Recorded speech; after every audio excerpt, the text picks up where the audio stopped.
Hello friends, नमस्कार। आपके अपने channel quickly study GK GS में स्वागत है। आज हम लोग पढ़ेंगे नवीन सर का बुक जो कि जीएस सुधा है और बहुत बहुत इंपॉर्टेंट बुक है। तो आपको उसको पूरा कैसे भी करके खत्म करना है। तो वहीं हम लोग देखिए यहाँ पर नोट्स के रूप में पढ़ेंगे और अपना बुक वहाँ पर सामने रख लीजिएगा और मिलाते रहिएगा और समझते रहिएगा। कैसे भी करके पूरा बुक को पढ़ लेना है, ठीक है दोस्त। तो अगर आपको मतलब कि कैसे भी वीडियो अच्छा लगेगा तो बताइएगा कि क्या पीडीएफ को लाइन बाय लाइन पढ़ाया जाए कि इस तरीके से जो हम इसे बनाए हैं इस तरीके से पढ़ा जाए। तो आपको जैसे भी अच्छा लगेगा, ये तो वीडियो पढ़ने के बाद ही मालूम चलेगा। तो चलिए हम लोग पहले पढ़ लेते हैं, तब लास्ट में बात करेंगे, ठीक है। तो देखिए इसमें है भाई कि प्राचीन भारत का इतिहास। हम लोग इतिहास से स्टार्ट करते हैं, इसी तरीके से सब कुछ पढ़ लेंगे।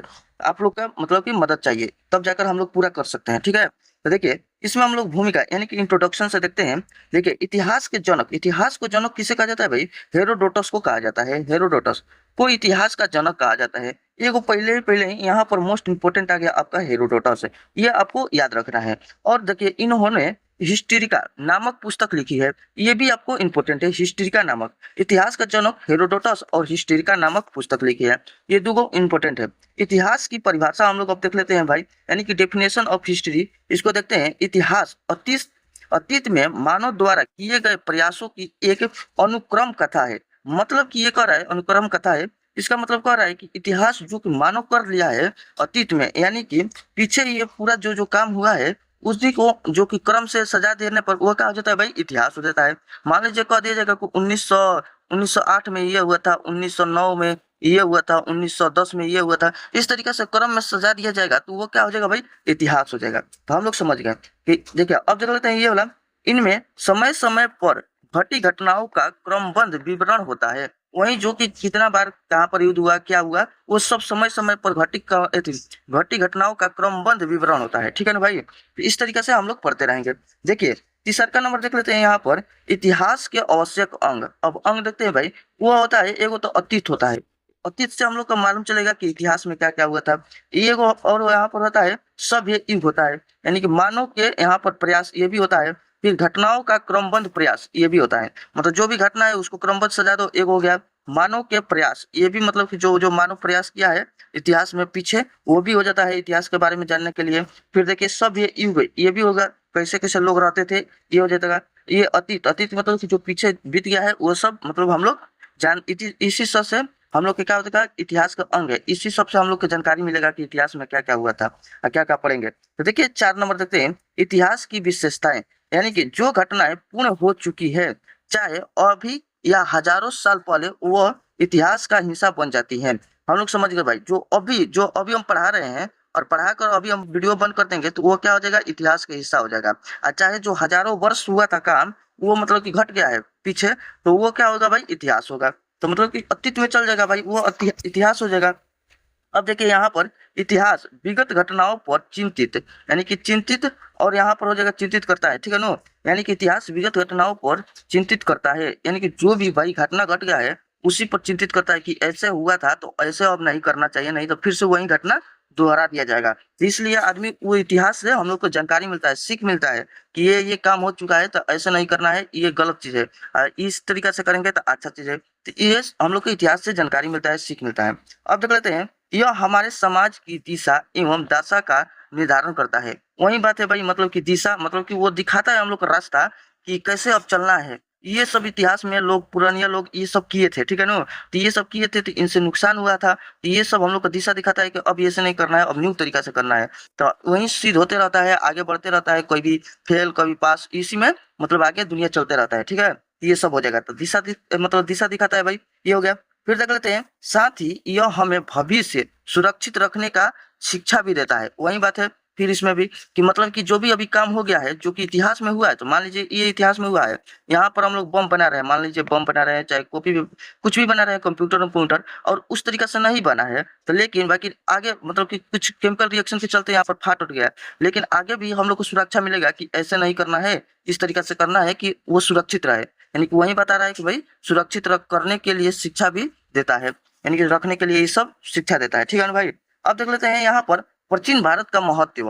अब देखते हैं यहाँ पर प्राचीन भारत का इतिहास उस समय का इतिहास है जब मानव सभ्यता अपने निर्माण की अवस्था में थे। मतलब कि ये प्राचीन भारत का इतिहास जो है ना, बहुत पुराना है। जो मानव जो था वो उस समय निर्माण के अवस्था में थे, अपने निर्माण कर रहे थे। मतलब कि ऐसे थे जो अभी भी हम लोग एनसीईआरटी में पढ़ते थे कि मानव एकदम झुक कर चलता था, फिर थोड़ा सा सीधा हुआ, फिर ऐसे ही सीधा होते होते होते ये सब हुआ, फिर मिट्टी के बर्तन में, फिर ऐसे ऐसे बर्तन में बनाने लगा कुछ कुछ, फिर गाय भैंस ये सब पालने लगा। ये सब मिलेगा हम लोग को। तो मतलब उस समय निर्माण हो रहा था, अब तो बहुत विकसित हो गया है भाई। हम लोग के पास डिजिटल यहाँ पर सब कुछ आ गया है, घर रहते हुए पढ़ रहे हैं। लेकिन उस समय कुछ नहीं था। तो उसी समय के मतलब ये सब एथी है, ठीक है ना, जब मानव सभ्यता अपने निर्माण की अवस्था में था। ये वाला प्राचीन भारत के इतिहास को हम लोग पढ़ते हैं। अब देख लेते हैं, अब धीरे धीरे डीप में चलते जाएंगे। ये बहुत अच्छा इंपॉर्टेंट बुक है भाई, इसको पढ़ लीजिएगा कैसे भी करके, मेरे से पढ़िए चाहे अपने से पढ़िए, चाहे कैसे भी पढ़ लीजिएगा। अब देखिए, प्राचीन भारत के इतिहास के अध्ययन के प्रमुख स्रोत है। अब देख लेते हैं भाई स्रोत कौन कौन सा है। यानी कि देखिए विविध स्रोत, ये विविध क्या होता है भाई, हम लोग पढ़ते हैं मैथ में, देखते हैं कि विविध रहता है। तो यानी कि सब जितना कंसेप्ट पढ़ते हैं उसको सबको मिलाकर मतलब सबको मिला मिलाकर बनता है लास्ट में चैप्टर, उसको विविध कहा जाता है। यानी कि वेरिएट, वेरिएट ऑफ सोर्स, मतलब कि ये कर रहा है कि वेरिएशन ये सब होता है ना, वो सब अलग अलग सोर्स हो गया, ठीक है। तो वही हो गया, तो मतलब कि अलग अलग। तो देखिए यहाँ पर हम लोग देख रहे हैं, प्राचीन भारत के इतिहास को समझने के लिए हमें विभिन्न प्रकार के स्रोतों से स्रोत मिलते हैं। देखिए अब हम लोग को कैसा कैसा स्रोत मिल रहा है भाई, यहाँ पर एकदम विभिन्न प्रकार का मिल रहा है, तो वो भी देख लेते हैं। इनमें हमें नदी किनारे मिले क्या मिले है भाई, प्रागैतिहासिक औजार, जैसे में कुछ ये सब देखिए, ये सब औजार है। और यहाँ पर भव्य भव्य मतलब कि बड़ा एकदम दृश्य, ठीक है ना, बड़ा दृश्य वाला इमारतों का यहाँ पर भग्नाव शेष मिला है, ठीक है ना, यहाँ पर भग्नाव शेष। देखिए क्या क्या मिला है, औजार का शेष मिला है, और भव्य मतलब बड़ा बड़ा इमारतों का शेष मिला है, ठीक है ना। और यहाँ पर राजकवि वाणभट्ट द्वारा रचित हर्ष चित्र, ठीक है ना, हर्ष चरित्र एगो क्या है भाई, कुछ अथी है, रचित किए हैं तो वो बुक है, ठीक है ना। ये हर्ष चरित्र जैसी रचनाएं भी शामिल है। तो ये किसने हर्ष चरित्र, ये पूछेगा भाई हर्ष चरित्र किसने लिखा है, तो वाणभट्ट द्वारा रचित गया है। कौन चीज भाई, हर्ष चरित्र को, ये बार बार बता रहे हैं भाई क्योंकि इंपॉर्टेंट है, ठीक है ना। कौन बनाए थे, वाणभट्ट द्वारा रचित गया है, ठीक है। इस तरीके से पढ़ेंगे भाई, और धीरे धीरे पढ़ेंगे, एक बार दो बार तीन बार, तो हम लोग को इसमें बहुत मतलब कि जल्दी जल्दी भी एटी होगा, रिवीजन पड़ेगा। और बार बार थोड़ा सा देखेंगे तो हम लोग का ये सब मतलब वर्ड से मिल जाएंगे, तो जल्दी जल्दी पढ़ लेंगे, और जल्दी जल्दी हम लोग का रिवीजन भी होगा, और बुक भी पढ़ने में अच्छा लगेगा। तो अब देखिए यहाँ पर देखिए, इतिहास को समझने का तरीका कौन कौन सा है भाई। इन स्रोतों की मदद से हमें यह पता चलता है कि मानव सभ्यता के समय के साथ किस तरह विकास यानी कि डेवलपमेंट किया गया। तो देखिए अब हम लोग देखते हैं, छोटे से पत्थर के औजार से लेकर विशाल महलों और साहित्य तक सब कुछ इतिहास का झलक दिखाता है। मतलब कि हम लोग देख रहे हैं भाई कि इतिहास को समझने का तरीका जो है, ये क्या हो रहा है भाई, ये जो विकसित हो रहा है ना, तो वो कैसे हुआ था कि छोटे से पत्थर, पहले पत्थर का औजार बनता था, ठीक है ना, उससे लेकर अब ये विशाल विशाल महल बन रहा है। ये कुल इसमें हम लोग का सीखने को मिलता है। यानी कि देखिए साहित्य तक सब कुछ इतिहास की झलक दिखाती है। मतलब कि इतिहास से हम लोग को जानकारी मिलता है कि कैसे भाई पहले के लोग रहते थे, वो पत्थर लड़ा लड़ा के आग लगाते थे। और मतलब कि एक से एक हम लोग को जानकारी कहाँ से मिलता है भाई, इतिहास से मिलता है। अगर इतिहास नहीं रहता तो हम लोग जान नहीं पाते कि कैसे लोग रहते थे, कैसे ये सब डेवलपमेंट हुआ है, ठीक है ना, विकसित हुआ है, विकास हुआ है, ये सब एक है सब। अब देख लेते हैं भाई यहाँ पर स्रोतों का वर्गीकरण। अब इस तरीके से हम लोग देखें कि बहुत सारा स्रोत हो गया भाई, यानी कि क्लासिफिकेशन ऑफ सोर्स, यानी कि बहुत सारा सोर्स हो गया। तो अब आदमी क्या हो गया कि एक में कंफ्यूज होने लगा, तो इसलिए स्रोतों का वर्गीकरण करने लगा, ठीक है ना। अध्ययन की सुविधा के लिए इन स्रोतों को दो मुख्य भागों में बांटा गया। देखिए कैसे कैसे बांटा गया। ऐसे तो यहाँ पर इतिहास में आपको दो गो मुख्य में बांटा गया, लेकिन अध्ययन करने के लिए ये सब जो ज्योग्राफी है वो भी मतलब कि समझिए कि इतिहास से मिल रहा है, कि उसमें भी पढ़ते हैं मिट्टी ओट्टी पहाड़ वहाड़ ये सब, कि पहले कैसे कैसे मतलब कि रहता था, चट्टान उटान, वो सब भी है। तो मतलब वो सब कैटेगरी अलग करा गया, फिर ये सब इतिहास को अलग करा गया। इसमें भी इतिहास को भी दो भाग में बांटा गया, इस सब में भी बांटा गया, और सब चीज को अलग अलग करके एकदम अलग अलग से पढ़ा गया। तो देखिए हम लोग इतिहास पढ़ रहे हैं तो उधर नहीं जाएंगे, ऐसे तो सब चीज में बंटवारा होकर तब जाकर हम लोग को वर्गीकरण करके और सब चीज अच्छा से पढ़ाई होता है। तो लेकिन अभी हम लोग इतिहास पढ़ रहे हैं, तो इतिहास को मुख्य क्या कहेगा भाई, दो मुख्य भागों में बांटा गया। याद रखना है, दो मुख्य भागों में बांटा गया है। तो देखिए एक हो गया पुरातात्विक स्रोत है, यानी कि आर्कोलॉजिकल सोर्स है, ठीक है ना, यानी कि पुरातात्विक स्रोत है। तो इसमें क्या क्या हम लोग को मिला, इसमें खुदाई से प्राप्त वस्तु, इमारतें, मूर्ति, सिक्के, शिलालेख आदि शामिल है। क्या क्या भी हमें मिला इसमें, खुदाई हुआ ना, तो इसमें मिला इमारत, मिला मूर्तियां, मिला सिक्के मिले, और ये इसमें शिलालेख आदि शामिल होते हैं। ये सब के बारे में हम लोग पढ़ेंगे क्या क्या। और एगो मिला इसमें दूसरा का नंबर साहित्यिक स्रोत। साहित्यिक स्रोत में हम लोग क्या क्या पढ़ेंगे, इसमें धार्मिक ग्रंथ, महाकाव्य, नाटक, कविताएं और रचित, यहाँ पर रचित और अन्य साहित्य कृतियां आदि मिली है, ठीक है ना। आदि याते अति अति अति कृतियां आती है, ठीक है ना। यही सब आदि उदी हो गया, चाहे आती है। ये सब देखिए भाई, इसमें हम लोग को दूगो में बांटा गया है, जिसमें हम लोग समझ गए भाई इसमें क्या क्या मिला है, चाहे क्या क्या पढ़ेंगे, इमारत के बारे में, मूर्ति के बारे में, सिक्का, शिलालेख, ये सब पढ़ेंगे। इसमें साहित्यिक स्रोत में हम लोग पढ़ेंगे ग्रंथ पढ़ेंगे, ठीक है ना, महाकाव्य पढ़ेंगे, नाटक पढ़ेंगे, कविताएं पढ़ेंगे, रचित, ये सब कविताएं यहाँ पर रचित कुछ कुछ रचा गया है वो सब पढ़ेंगे, और नए साहित्य कृतियां आती है, ठीक है ना। अब देख लेते हैं इन तरह यदि पुरातत्व और साहित्य दोनों मिलकर हमें प्राचीन भारत के इतिहास की सच्ची तस्वीर दिखाती है। यानी कि सच्ची तस्वीर मतलब दिखाने का मतलब कि सच्ची घटनाएं के बारे में अच्छा से सब चीज बताती है। कौन कौन चीज भाई मिलकर, पुरातत्व, यहाँ पर पुरातत्व और साहित्य दोनों मिलकर, ठीक है। अब देख लेते हैं भाई यहाँ पर पुरातात्विक स्रोत है, यानी कि आर्कोलॉजिक सोर्स के बारे में देखते हैं, अभिलेख, ठीक है। अब देख लेते हैं भाई, इसमें हम लोग देखते हैं सबसे प्राचीन अभिलेख, पूछेगा कि सबसे प्राचीन अभिलेख, तो ये हो जाएगा भाई मध्य एशिया के बोग बोग जोकोई। इसको 2 बार 3 बार पढ़ लीजिएगा भाई, ठीक है, दिमाग में बैठा लीजिएगा कि बोग जोकोई से प्राप्त हुआ है, ठीक है ना। यहाँ पर पूछेगा कि सबसे प्राचीन अभिलेख, तो कौन हो जाएगा भाई, बोग जोकोई से प्राप्त है, एक हो गया ये वाला।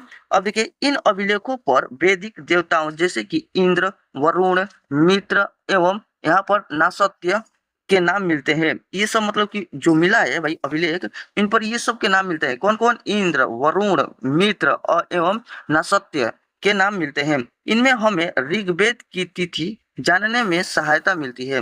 देखिए पूछेगा कि ऋग्वेद की तिथि जानने में सहायता किससे मिलती है भाई, ये मिलती है हम लोग का सबसे प्राचीन अभिलेख से मिलती है, जो कि मध्य एशिया के बोग जोकोई से प्राप्त हुआ है, ठीक है ना। इसमें क्या क्या है भाई, इंद्र, वरुण, मित्र एवं नासत्य है, ठीक है।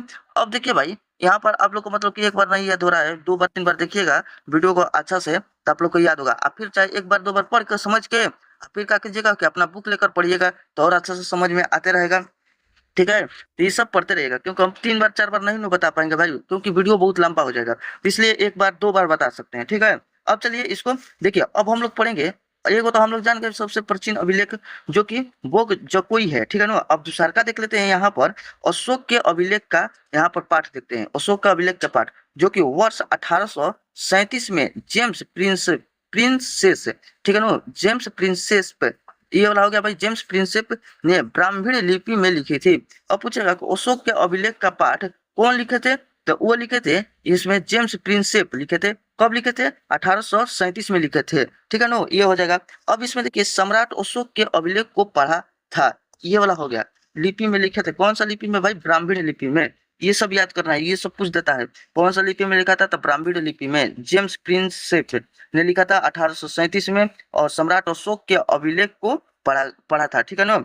अब देख लेते हैं और कुछ यहाँ पर प्रमुख अभिलेख और उनकी जानकारी। तो देखिए ये सब इंपॉर्टेंट है भाई, अब यहाँ से बहुत बहुत इंपॉर्टेंट है, वो सब भी इंपॉर्टेंट है, लेकिन ये सब देखिए, ये देखिए हाथी गुफा अभिलेख जो कि उड़ीसा में है। हाथी गुफा अभिलेख कहाँ पर है भाई, उड़ीसा में है, आप लोग को याद कर लीजिएगा, उड़ीसा में। संबंधित शासक कौन थे, संबंधित शासक थे खारवेल। खारवेल विषय क्या था, राजा खारवेल के शासन काल में की घटनाओं को क्रमबद्ध विवरण मिलता है। कौन चीज से पूछेगा कि राजा खारवेल के शासन काल की घटनाओं का क्रमबद्ध विवरण किस में मिलता है, तो भाई हाथी गुफा अभिलेख में मिलता है, जो कि उड़ीसा से है। ये संबंध किससे है भाई, खारवेल से है। अब देख लेते हैं नेक्स्ट में जूनागढ़ यानी कि गिरनार अभिलेख, जो कि गुजरात से है। संबंधित शासक थे रुद्रदामन थे। विषय था रुद्रदामन तथा गिरनार की सुदर्शन झील का विवरण इसमें मिलता है।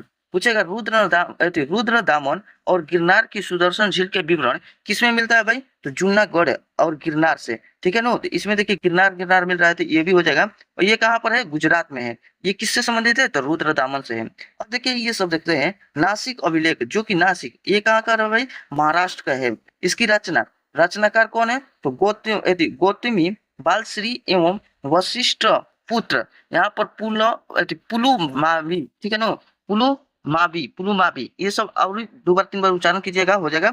अब देखिए संबंधित संबंधित देखते हैं भाई, गौतमी पुत्र सतकर्णी से है ये वाला। विषय कौन से है भाई, सतवाहन, यहाँ पर कालीन घटनाओं का विवरण मिलता है, ठीक है ना, ये सब हो जाएगा। अब देख लेते हैं भाई यहाँ पर प्रयाग स्तंभ लेख जो कि उत्तर प्रदेश में है।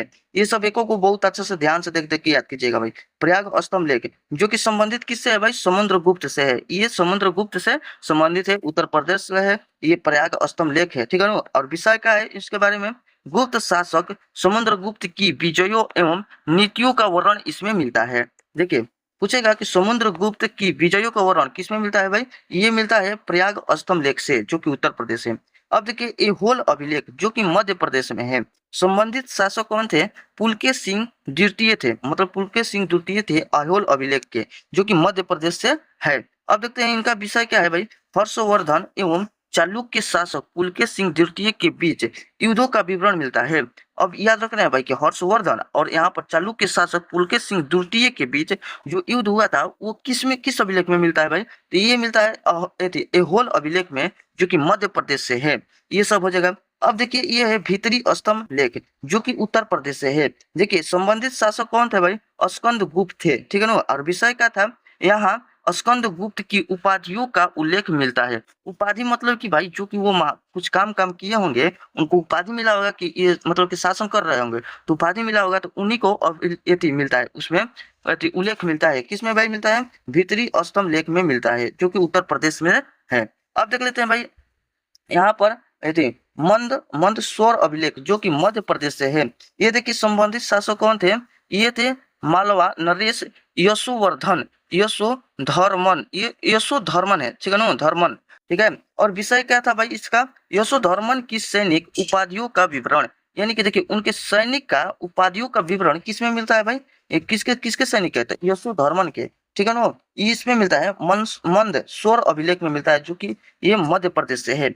इसको 2 बार 3 बार पढ़िएगा दोस्त। अब देखिए ये हो जाएगा अयोध्या अभिलेख जो कि अयोध्या अभिलेख जो कि उत्तर प्रदेश से है। ये तो मतलब इजी है। ये देखिए संबंधित शासक ये थे धनदेव। और देखिए विषय इनके था यहाँ पर पुष्यमित्र शुंग द्वारा किए गए 2 अश्वमेध यज्ञों का उल्लेख मिलता है। अब पूछेगा कि ये तो पहले पूछ देगा कि यहाँ पर पूछ देगा कि अश्वमेध यज्ञ किसने कराया था, तो पुलकेश मतलब यहाँ पर पुष्यमित्र शुंग ने कराया था, ठीक है ना।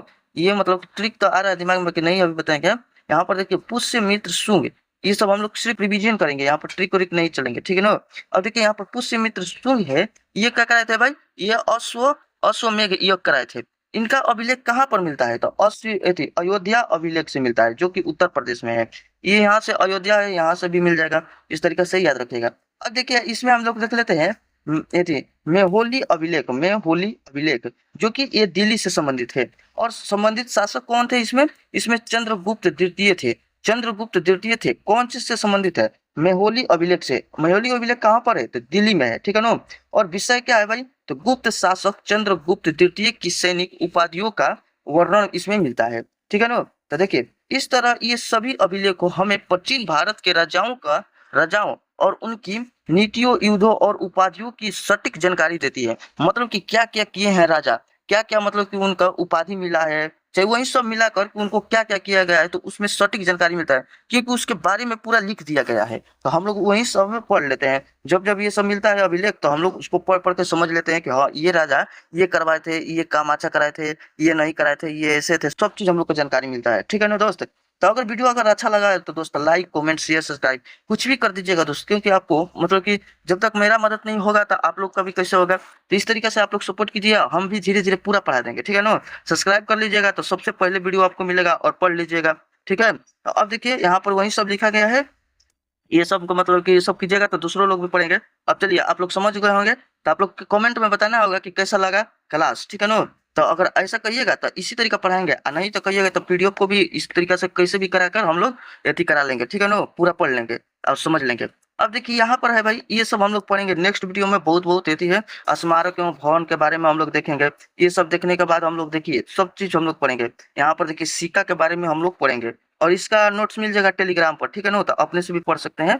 ये सब हम लोग पढ़ते रहेंगे और देखिए यहाँ पर साहित्यिक स्रोत के बारे में पढ़ेंगे और डीप में चलते जाएंगे और अच्छा लगने लगेगा, क्योंकि अच्छे से पढ़ेंगे, एक बार अच्छे से पढ़ लेंगे तो बार बार बुक को हम लोग खोल कर रिवीजन कर सकते हैं, ठीक है। तो चलिए, उम्मीद करते हैं आप लोग को ठीक लगा होगा, तो आप लोग जैसा कहिएगा वैसे पढ़ा देंगे और इसको पूरा खत्म कर दिया जाएगा। ठीक है दोस्तों, चलिए वीडियो देखने के लिए थैंक्स फॉर वॉचिंग।